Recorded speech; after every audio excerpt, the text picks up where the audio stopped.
바울 사도께서 이제 감옥에 갇히시니까 그 바울 사도에 대한 그 입장이 두 가지로 딱 분리가 되는 거야. 한 입장은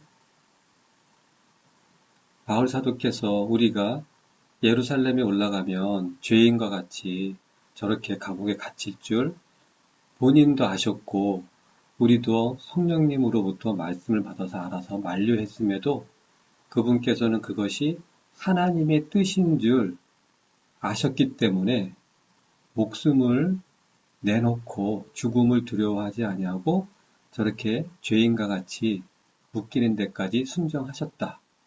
이제 이게 사도행전 20장하고 21장을 보게 되면 그런 내막 그 자세한 이야기가 나오거든. 그러니까 그런 내용을 알고 있고 하는 사람들은 바울 사도에 대해서 더 정말 신뢰가 생기고 그 마음에 하나님을 더 정말 섬기는 마음이 막 불타오르는 거지. 그래가지고 여기에 보니까 형제들아 12절에 나의 당한 일이 도리어 복음의 진보가 되었다. 이렇게 말씀하시는 거거든. 예수 그리스도께서는 빌립보서 2장 다음 장에 보면 나오겠지만 자기를 낮추시고 죽기까지 복종하셨으니 곧 십자가의 죽음이라고 하셨거든. 그 겟세마네의 그 마지막 그 기도를 하셨을 때에 그 땀방울이 핏방울이 되어질 정도로 하나님 아버지 앞에 기도하실 때에 이 잔을 내게서 옮기실 수 있으면 옮겨 주시옵소서 하지만 내 뜻이 아니고 아버지의 뜻대로 되기를 원합니다. 괴롭고, 그러니까 예수님이 십자가에 못 박히신 게 순종하시고 복종하신 거거든.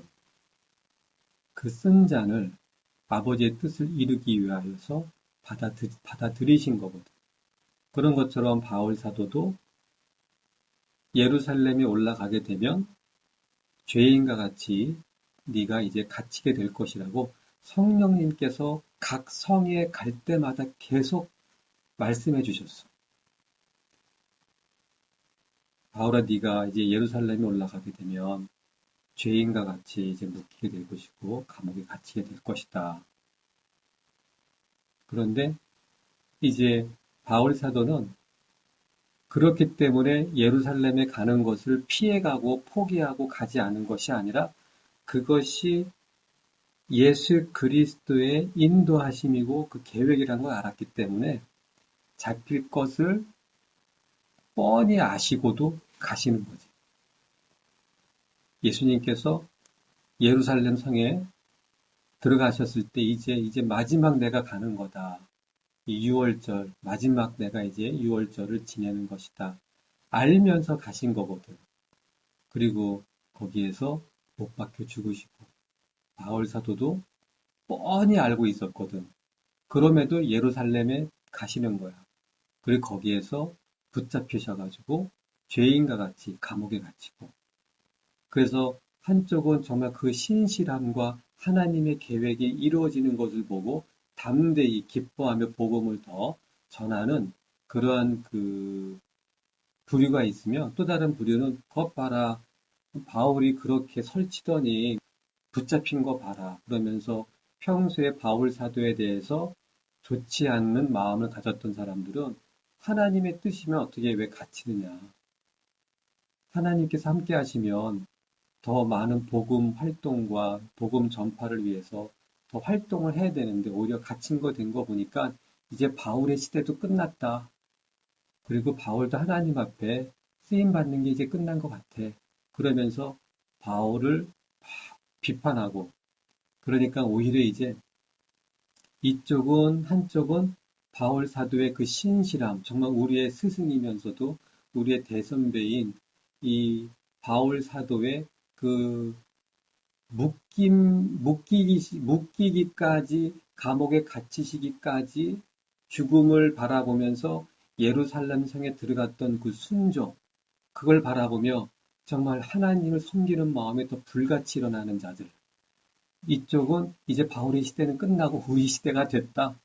바울 사도가 이제 붙잡히고 활동하는 그 실제 필드에 그분이 없으니까 확 이제 막 더 날뛰는 사람들이 나타난 거야. 그러면서 뭔가 열심히 하는 것처럼 극성스럽게 하는 거지. 그리고 그러한 소문들이 바울 사도에게 다 전해지는 거야. 그랬을 때 이 바울 사도가 하시는 말씀이 17절에 저들은 나의 매임에 괴로움을 더하게 할 줄로 생각하며 순전치 못하게 다툼으로 그리스도를 전파하느니라. 그러면 무엇이뇨? 외모로 하나, 참으로 하나, 무슨 방도로 하든지 전파되는 것은 그리스도니 이로써 내가 기뻐하고 또한 기뻐하리라. 누구는 사랑과 참 마음으로 전파하든지 아니면 누군가가 나를 괴롭게 하고 나를 약올르게 하려고 그렇게 막 할지라도 그리스도가 전파된다면 나는 그것으로 충분하고 그것으로 나는 기뻐한다. 이렇게 말씀하시는 거예요. 그런데 결국엔 바울 사도는 그들을 기뻐하는 게 아니라 그리스도가 증거되는 걸 기뻐하시는 거지. 그 이야기는 하나님께서는 불법을 행하는 자든 그 악한 자든 다 사랑하시거든. 에스겔서 그 18장 말씀에 보게 되면 내가 죄인에 죽는 것을 내가 조금인들 기뻐하겠느냐 이렇게 말씀하고 계시거든. 그 이야기는 악인이든 죄인이든 하나님께서는 다 사랑하시거든. 다 사랑하시지만 다 기뻐하시는 건 아니지. 하나님께서 기뻐하시는 자는 바로 예수 그리스도의 성품으로 인한 예수님의 형상이 있는 자들을 기뻐하시는 거예요. 바울 사도도 그리스도가 증거되는 것이 기쁘신 거지 그렇게 못된 마음으로 그리스도를 전하는 그들을 기뻐하시는 건 아니에요. 사람들 마음엔 이런 게 있지. 나랑 다르면 잘못된 거. 그거 갖다가 이제 표현하면 나랑 다른 거지 그 사람이 틀린 게 아니거든. 그런데 나랑 다르면 틀린 거로 여기는 거. 그런 거에 대해서는 이 교회 내에서도 나처럼 기도 안 하면 다들 기도 안 하는 것처럼 보여. 나처럼 교회 나와서 이렇게 막 봉사 안 하면 신앙생활 다들 이렇게 날탕처럼 하는 것처럼 여겨지고 뭐든지 비교하는 기준이 생각하는 기준이 뭐냐면 자기. 이런 사람들은 자기하고 다르면 다 틀린 거야. 그냥 다른 건데 그렇게 다른 것으로 받아들이지 않고 잘못된 걸로 여기는 거.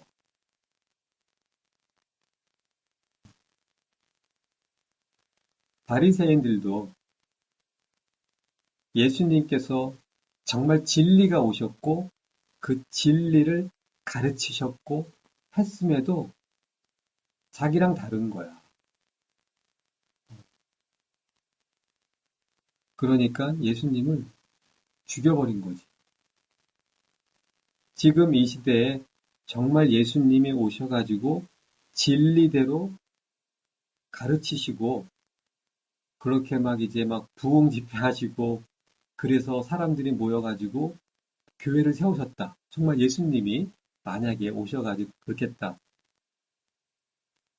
성경대로 했음에도 기존의 큰 교단들은 그 교회를 이단이라고 부를 거야. 왜냐하면 자신들의 교리하고 다르기 때문에. 성경 말씀에서 교리가 나왔는데 이제는 교리로 하지 않으면 성경대로 할지라도 자신들이 주장하는 교리대로 하지 않으면 이단이고. 과거에 순복음은 이단이었거든. 이 장로교단이 봤을 때 이단인 거야. 그리고 장로교단이 봤을 때 감리교도 이단인 거야. 교리가 다르기 때문에. 하지만 그것이 워낙 자체 내에 규모가 세계적으로 커졌기 때문에 세계에서 제일 큰 교단은 침례교단이고 가장 작은 교단이 그 대형 교단 중에서 제일 작은 교단이 장로교거든. 근데 우리나라는 장로교단이 제일 커. 그러니까 장로교단이 이단이라고 그러면 이단인 거야.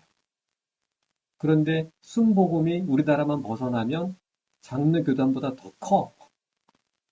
그렇다면은 전혀 이단이 아님에도 불구하고 그렇게 자기랑 다르다고, 교리가 다르다고 이단이라고 하는 그거. 성경대로 하는데 그게 이단이라고 그런다면 과연 그들의 결과, 아주 그 마지막 그들의 결과는 어떻게 될까? 성경대로 했는데 성경대로 한 그것이 이단이라고 했을 때에는 그들은 성경을 가지고 목회를 하고 있는데 과연 성경을 가지고 어떻게 하길래 성경대로 하는 게 이단일까? 그렇다면 그 사람들이 하나님 입장에서 보면 이단인데 이단이라고 하는 그것은 끝이 다르다. 구원이 없다란 얘기거든. 아무리 성경 가지고 해도 신천지 그들도 성경 가지고 하는 거야. 통일교 그들도 성경 가지고 하는 거고 문선명 통일교 그렇고 정명석이 JMS라는 그쪽도 성경 가지고 하는 거고 안산홍 거기 하나님의 교회 성경 가지고 하는 거고 사실은 성경대로 하는 게 아니라 성경을 자기 마음대로 하는 거지. 성경대로가 아니라. 정말 내 마음에 소원이 있다면 예수님 오시기 전에 성경대로 하는, 성경으로 사는 그러한 성도들의 그 교회 공동체가 좀 세계를 한번 이렇게 휩쓰는 부흥이 있었으면 좋겠어. 내 바람이야. 그런데 그렇지는 않을 것 같아. 왜냐하면 구원받는 사람들은 말씀 그대로 올리고스 극히 소수거든.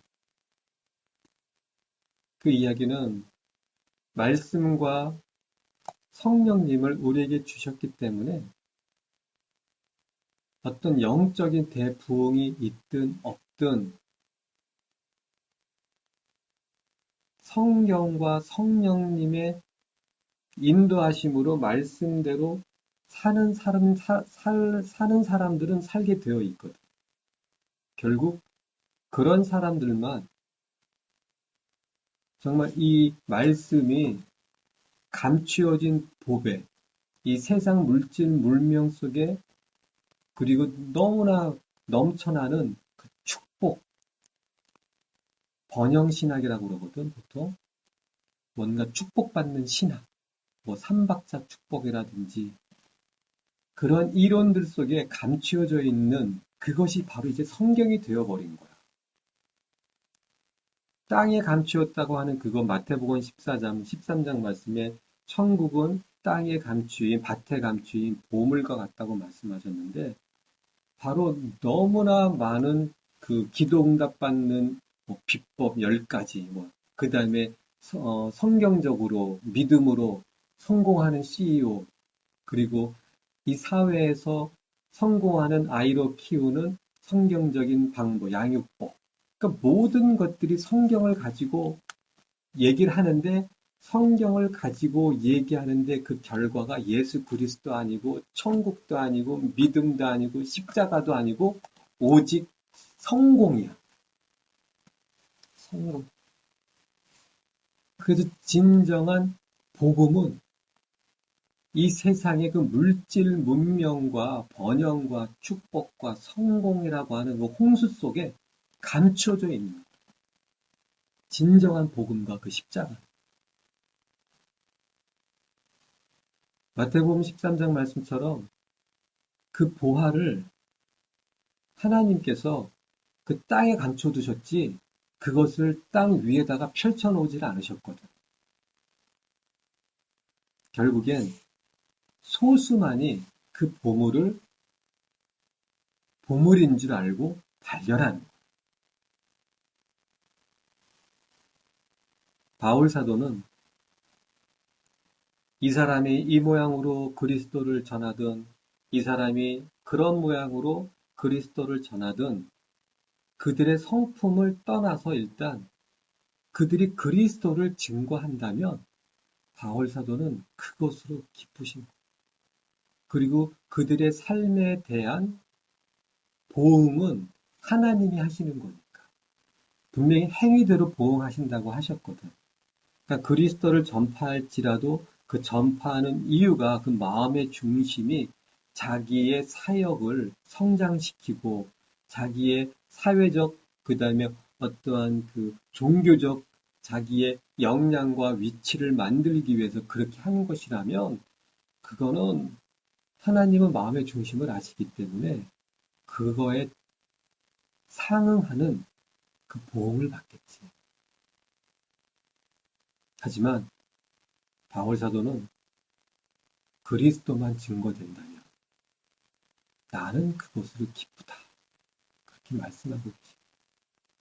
이 보물을 발견한 사람은 자기의 모든 소유를 팔아서 그 밭을 산 것처럼 이 시대 마지막 때에 이 진정한 이 복음의 그 비밀을 발견했다면 그 발견한 것에 대한 증거는 뭐냐면 나의 모든 것을 다 쏟아 부어서 이 복음을 지키며 이 복음대로 사는 것이지. 그것이 나의 모든 소유를 다 팔아서 그 밭을 샀다라는 것이기 때문에.